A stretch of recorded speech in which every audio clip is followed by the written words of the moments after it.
सर्वोच्च न्यायालयाचे सरन्यायाधीश भूषण गवई यांच्यावर 6 ऑक्टोबरला राकेश किशोर तिवारी या वकिलानं हल्ला करण्याचा प्रयत्न केला.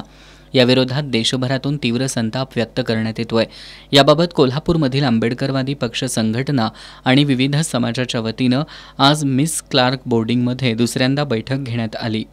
या बैठकीच्या अध्यक्षस्थानी ओबीसी समाजाचे नेते दिगंबर लोहार होते. यावेळी विविध पक्ष संघटना, समाजाचे पदाधिकारी आणि कार्यकर्ते उपस्थित होते. या बैठकीत सर्वांनी आपापले विचार मांडले. सर्वांच्या चर्चेनंतर 27 ऑक्टोबरला सकाळी 11 वाजता बिंदू चौकातून जिल्हाधिकारी कार्यालयावर महामोर्चा काढण्याची घोषणा प्राध्यापक शहाजी कांबळे यांनी केली. यामध्ये आंबेडकरवादी संघटना, ओबीसी, भटके विमुक्त, मातंग समाज अशा विविध पक्ष संघटना आणि समाज सहभागी होणार आहेत.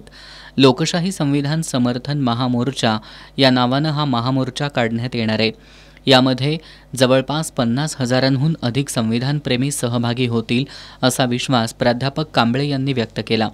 यावेळी दलित मित्र व्यंकप्पा भोसले, प्राध्यापक अशोक चोकाकर, नंदकुमार गोंधळी, रूपा वायदंडे, प्राध्यापक विजय काळेबाग, पांडुरंग कांबळे, सदानंद डिगे, अनंत मांडुकलीकर, दत्ता कवाळे, रणजित कवाळे, शिवाजीराव आवळे, सोमनाथ घोडेराव, ॲडव्होकेट प्रमोद शिंगाडे आदी उपस्थित होते.